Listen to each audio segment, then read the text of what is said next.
is Tarik Talk. Your host, Tarik Mendes, takes you on a journey with guests from all around the world. Broadcasting around the world. Around the world. This is Tarik Talk.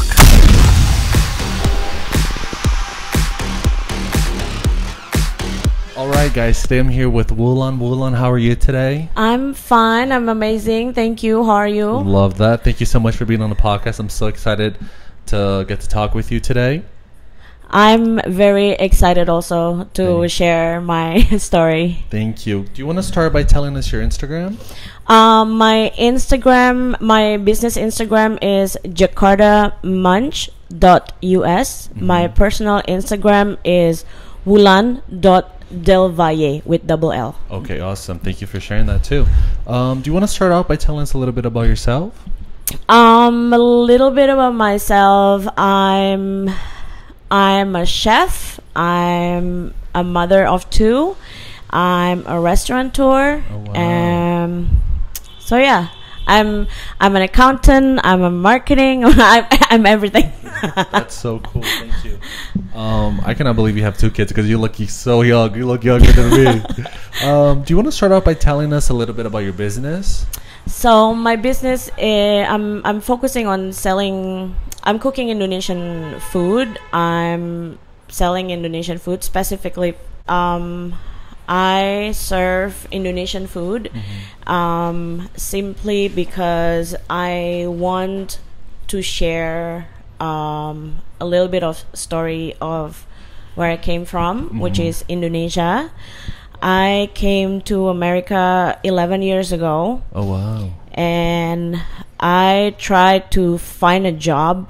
I was marketing communication back in Indonesia. It was pretty easy to find a job back in Jakarta because of my education and my experience. And then I moved to New York. It was so hard for me to find a job. Within 1.5 years, I applied to more than 250. Oh my goodness. Applications through LinkedIn. Yeah. And then I couldn't find any. Nobody invite me for interviews, and and I just want to get out of the house and work, knocking doors on restaurants, and then I always carry my resume in my bag. And when I finally get interview, I got rejected. And then it was one day that I get super exhausted because I got like 5 rejections in a day. Oh, wow. And the 6th interview, the general manager rejected me, saying, your resume is amazing, but we can't hire you. And then I normally just like, okay, thank you.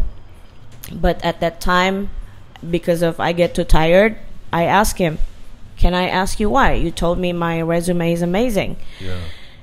And then he was just like, yeah, we can hire you. I'm like, why? I speak English very well. I speak English. My English is like this since oh, wow. when I came. And I speak English, and you saw my background. Yeah. I believe I can do waitressing, no problem. And then he told me, you don't have New York experience. I'm like, New York experience? Yeah. What is New York experience? Yeah. And then he told me, fast paced, this and that, like, get going, always on top of things, And then I'm like, hello. I'm like, do you know where I come from? Yeah. And then he a said, big city, probably. no. I'm like, okay. So I have to explain. I came from Jakarta. Jakarta population is like New York. Millions, Yeah. So, and then from there, I've met more and more people not know or recognize what is Indonesia, where is Indonesia, they know, they heard Bali, but not Indonesia. Yeah. So 11 years ago, I promised myself I'm gonna make it in New York. I'm gonna do something that represent my country. And one day, everywhere I go, everybody I meet in New York, they will say, "Wow, you're from Indonesia." Oh wow. So, and I always love food, any food from any countries, from every countries. But the only way I know to promote or to show my heritage is through food. So that's a little bit of the story. That's an amazing story. Thank you for sharing that. Pleasure. No, but I can totally relate with you, because when I moved to New York, it was the same thing. They're like, you don't have New York experience. But I'm like, well, how do I get New York experience without having, if you don't give me the job? You know what I mean? Like, it's if you craziest concept. Exactly. And then like the people that I met, they're also immigrants. Yeah. That's like, I don't think it's fair. No, and we come from even like bigger cities than New York. So that's what's so funny about the comment. Exactly. And then like, how are we going to have New York experience if you don't give me the chance to have New York experience? Exactly. Right? It's crazy. Exactly. So yeah, like, I didn't get the job. Yeah. Oh, I'm sorry about that. So I get anxious when I do nothing. Yeah. And even I have 2 kids, I always want to create something. And yeah, it was just like, okay, let me try this. If it doesn't work, then it doesn't work. But I just have to do it. And for me, every no that I get, it's time for me to think, to rethink, to step back, and to evaluate myself. What have I done wrong? So it was always like that. I worked with I worked in restaurants. I worked in office in New York. I worked in restaurant, in office in New York, and then it's always I see that as experience, and like whatever I can learn and I can get a knowledge from, I invest my time and my mind on those. And then, but I always, even when I was working for somebody else, I always do something on the side, like for me to try and build my business, what I'm pursuing for. And how is it for you having 2 kids and then balancing a business where you're the founder? The right answer would be find or marry the right partner. Oh wow, yes. Because I won't be able to do it if my husband don't let me be me. Yeah. And that's beautiful. And like that's the only that's the only way. Is he also Indonesian? No, he's Afro-Rican. Oh, cool. He's a native New Yorker. Oh, wow. And then this wouldn't happen if he doesn't let me be me. Yeah. And like I always tell him, I want to do this, and then he would just say, go do it. And then that's amazing. Actually my restaurant, it just started when it was the Jakarta brand was founded in 2020, like 3 weeks before the pandemic. Yeah.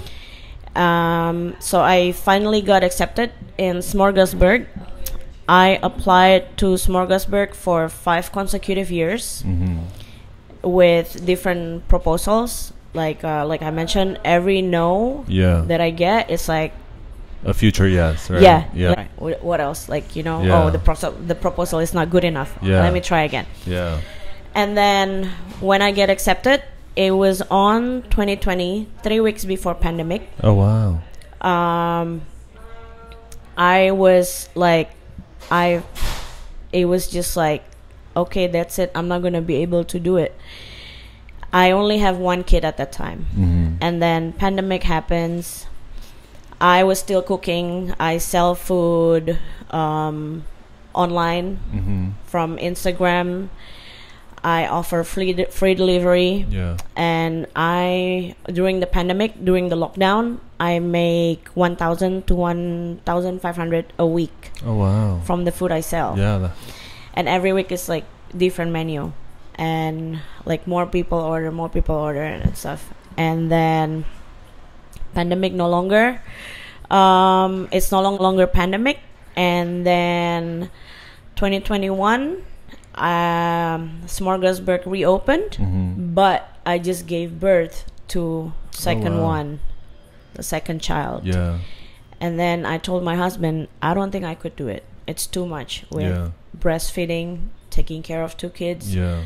And I have the to hormones in your body. Yes. The exhaustion. Yes. And then I was telling my husband, I don't think I could do it. Yeah. I don't know how to do it. I have to cook, I have to shop, and then I have to be an entrepreneur on top of that. And exactly. So I don't think I can do it. And then my husband told me, this is what you've been waiting for. Yeah. You tried for 5 years to get into Smorgasburg. If it's not now, when? Yeah. We'll figure it out. I said, damn it, let's do it. Yes. So yeah. That's amazing. It's from there.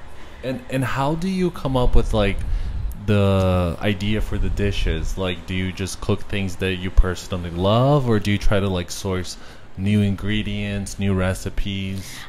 I started with the food that I grew up eating.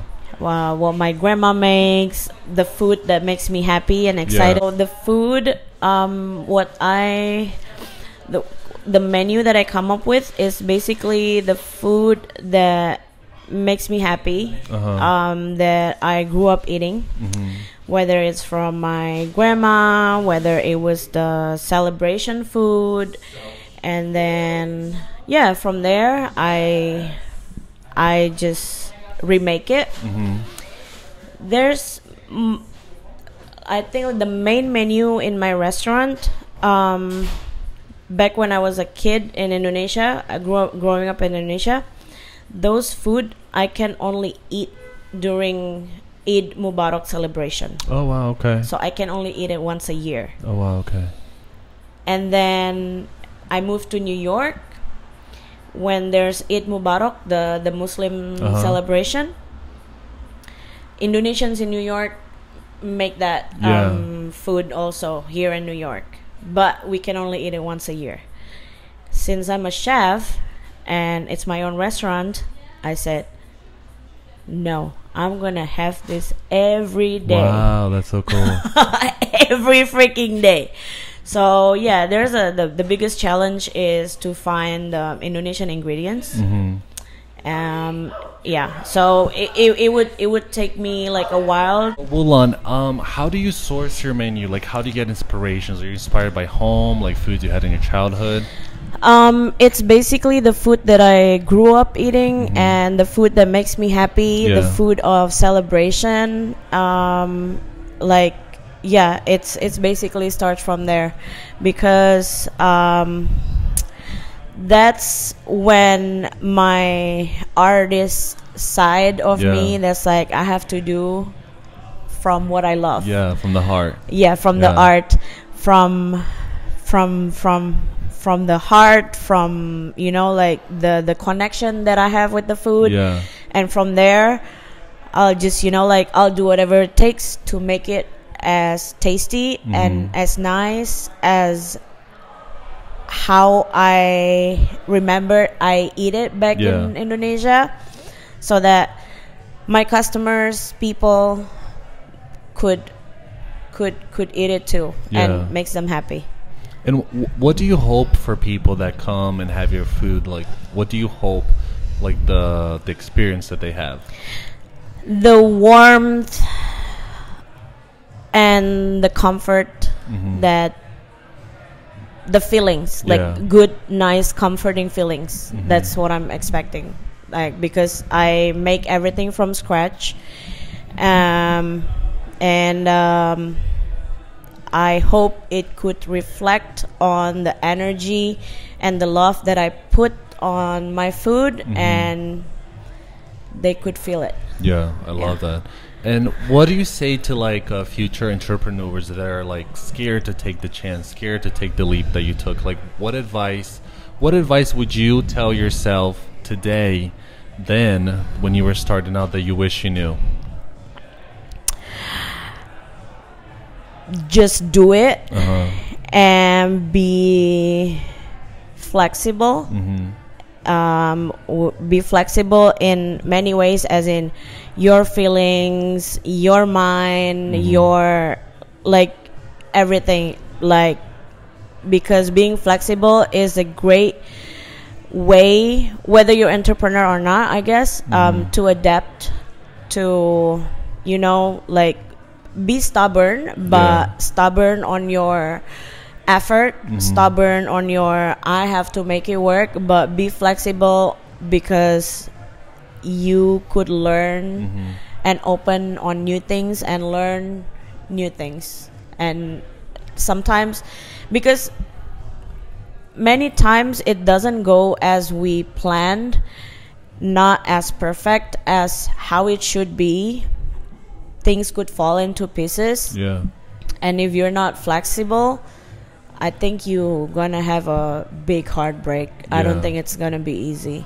Go with the flow, right? And how do you come up with ideas for your dishes? Like, do you like, when they come to you, do you see them like as a finished recipe? Do you see like the product like finished in your mind, like with the colors? Like, how did like the food you create come to you?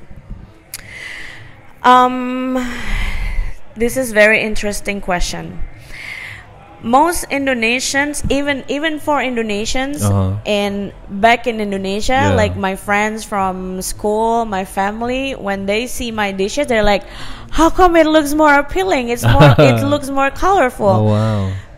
Because I think that's my love and the artistic side of it, like how to make this colorful and delicious. So like, somehow I never found purple cabbage back in Indonesia, and here I was like, oh, there's cabbage that has purple color. You know what, like, I'm gonna make that as a pickle. It looks beautiful on my plate, and my sauces are like completely have different colors. The turmeric curry is yellow, and the spicy one is orange color from the turmeric and red pepper and tomato.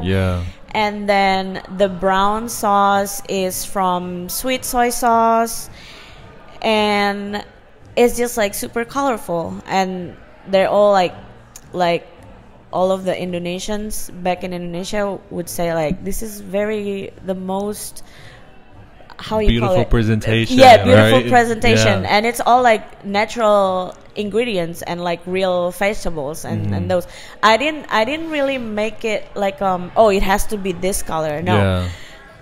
It's by just instinct because, almost, because like the turmeric curry that I have in my menu is the food that I eat like every year for the Muslim celebration in Indonesia. But I want to have it every day in my restaurant.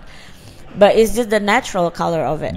So it's just like colorful by itself, and then how you call it, like, and it's just like be playful with it. You know, like I have other dishes like a roasted chicken, and roasted chicken normally is just like darkened roasted brown chicken, but how to make it beautiful. So I add like mixed greens with pickled carrots and extra soy sauce and hot sauce. So it's like, oh, even if it's like roasted chicken, it's not gonna be boring roasted chicken. It's like the more the merrier.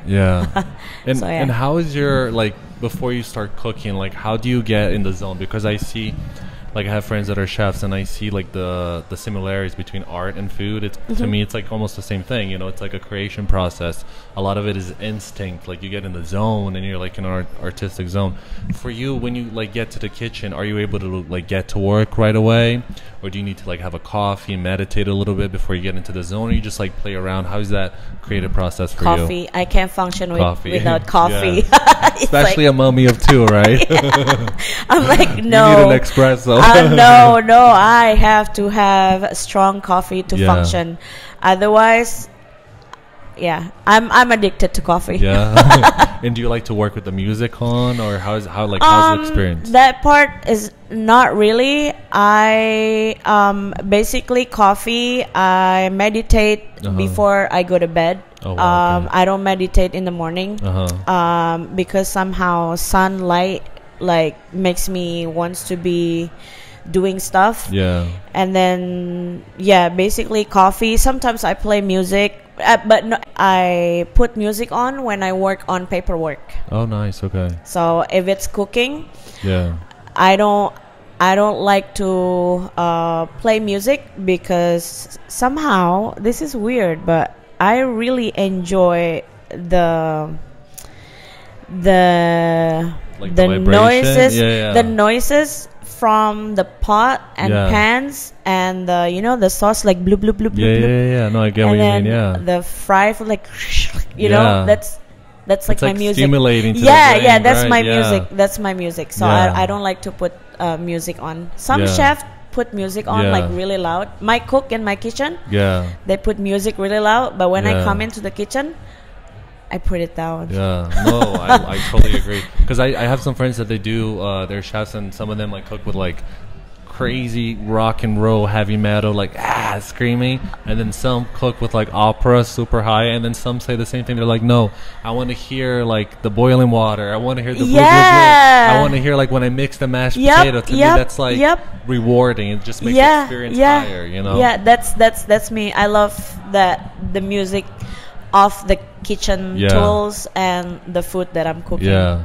And then do you do like catering? Do you do special events? Yes, we do. But the catering part is just recently. Okay. I think I launched it like a few months ago. Okay. Catering special events because at first I didn't want to do it, but I tried Thanksgiving catering last year. And people were happy about it, and then I started to get inquiries about how do you do catering or do you do this, so I'm like, okay, why don't I launch my catering menu? Because before I was just like we do catering. Do you have the menu? What do you want? So it's like more like random, like just like tell me what you want, I'll cater. So but now I have catering menu. That's amazing. And then people can just like find that on your Instagram or yes. You guys can find the menu, Google review, pictures, on Instagram, on my Instagram, on my bio I put Linktree for Linktree website, and those on that Linktree website it has like a sub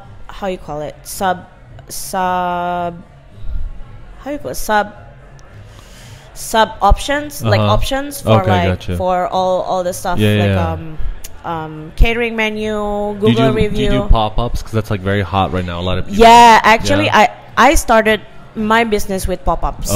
That's the best way to get connections and to hear feedback from customers, from people, interaction, connection.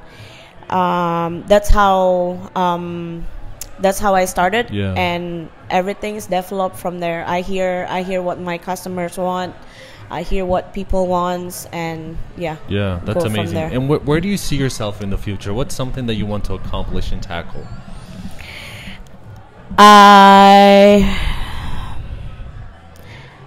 I want to be bigger than Chipotle. Ooh, fancy. I'm sure you can, because you have great work ethic and great ideas. I want to be bigger and better version of Chipotle, because I don't know, it's just that that's my goal, and I want people to normalize eating healthy, delicious Indonesian food over cold sandwich with, you know, just something average, preservatives. right? Yeah. Something Like, healthy but tasty. Yeah, healthy, tasty, and quick also. Yeah, so, awesome. Yeah. Awesome. Well, Wulan, it's been a pleasure talking to you. Thank you so Pleasure. much for being on the podcast. Thank you for having me. Of course. Do you mind just giving us your Instagram account for those listening, please? Yeah. So my Instagram account, my personal Instagram account is Ulan dot Del Valle, DELVALLE, and my restaurant's Instagram account is jakartamunch.us. Perfect. Thank you so much again. It's My been a pleasure. pleasure. Thank you so glad much we for met. having me. Of course. Guys, please make sure you follow her. Order from her. Catering pops up. She's ready. She's an amazing, talented lady. So until next time, I'll definitely be going by to try your food because it sounds so tasty. Can't wait to feed you. Oh, I can't wait. And then the chicken you were talking about made me so hungry. So next time we see each other, hopefully we do like a year from now, we touch base, like, you know, since the first episode we did together. Yeah. But yeah, that's it. Thank you again. It was a pleasure meeting you. Or cater to any of your events. Yes, I will love that. Like, I'll definitely have something soon for sure, and I'll reach out to you. Thank you so much. Thank you again. It was a pleasure. Thank you for listening to Tarik Talk. Follow Tarik Talk on all social media channels and check out the video interviews online.